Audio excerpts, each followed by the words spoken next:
Alejandro, vos sabés que creo que en algún momento que nos hemos encontrado y hemos charlado, esta pregunta te la hice, pero ahora me parece que vale la pena volverla a reiterar con Emiliano en diálogo, y es que el arraigo popular en la estética del Uruguay que tiene Torres, porque va desde llaveros, remeras, murales, avisos publicitarios, infinidad de cosas. ¿Cuál es el espíritu que tenía Torres en este trabajo estético para que tenga tanto arraigo después de tanto tiempo y que sea tan vigente para la identidad uruguaya?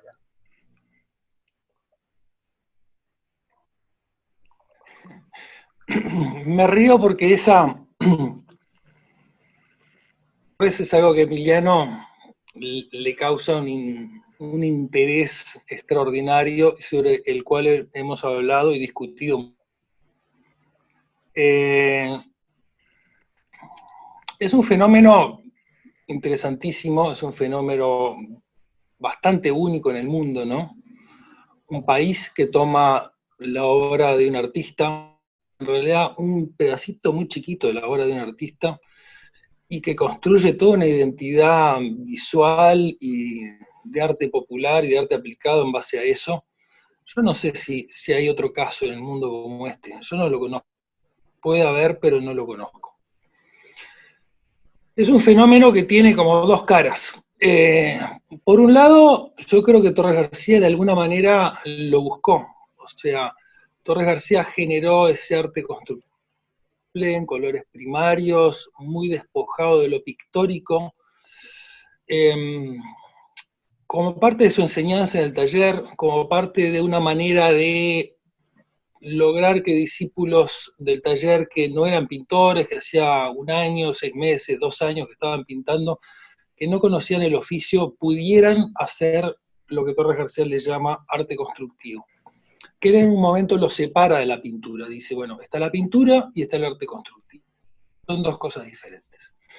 Entonces, deslindando así caminos, también los deslinda en la práctica, y eso es lo que le permite ir, por ejemplo, al Hospital Saint-Bois y pintar murales con sus discípulos, él junto a los discípulos, y generar un conjunto de obras en las cuales no se nota realmente mucho, o no se notaba realmente mucho, que unas eran de un chiquilín de 20 años que hacía un año que pintaba, ¿verdad?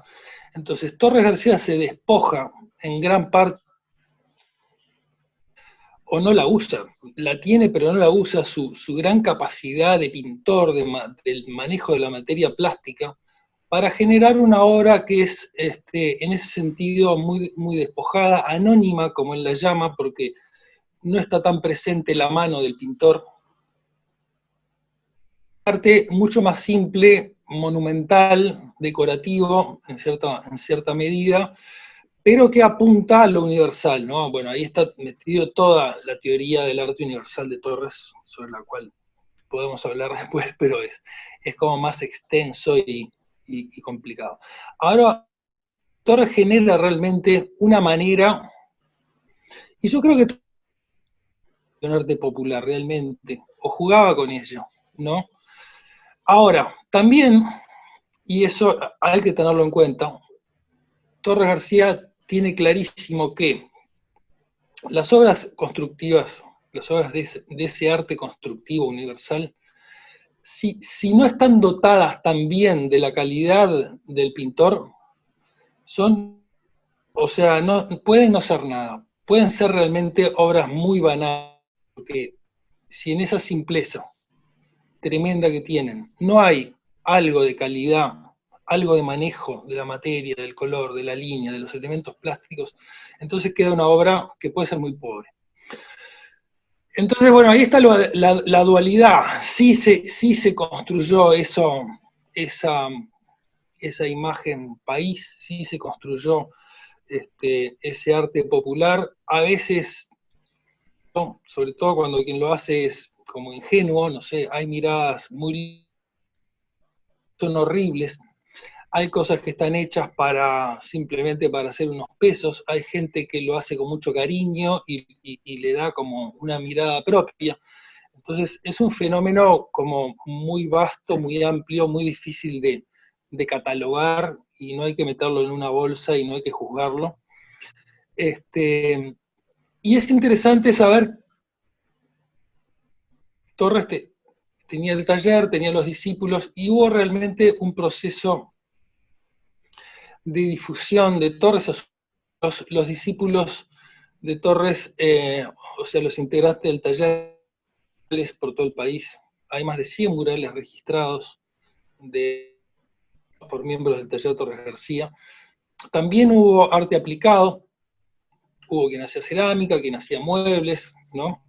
Entonces hubo realmente como un proceso, bueno, de Torres a los discípulos, del discípulos a su vez otros discípulos, y eso se fue transfundiendo hasta llegar a sectores muy amplios de la población, ¿no? Que acceden a eso desde, como te decía, las perspectivas más variadas. Capaz que hay uno que no le importa mucho, pero sabe que vende, se hace un llaverito con un pescadito de colores, y hay gente que realmente ama la obra de Torres y todo ese legado, y se lo toma como de otra manera. Entonces, realmente es muy amplio, y obedece con toda su habilidad y su picardía, realmente genera un sistema plástico, gráfico, que funciona. Porque lo veo en las escuelas y en los murales que hacen los niños de las escuelas, ¿no? O hacen un paisaje, o sea, o representan un lugar, el horizonte y casas, objetos, cosas, o hacen una obra de Torres. O sea, es como otro paradigma, ¿no? Es como otro paradigma de cómo construir el mundo, cómo representar el mundo, que no es la representación natural, normal de las cosas reales, sino ese otro mundo que ya tiene elementos iconográficos, simbólicos, el color, la forma, todo funcionando de otra manera. No sé si iba por ahí la pregunta. Sí, iba por ahí.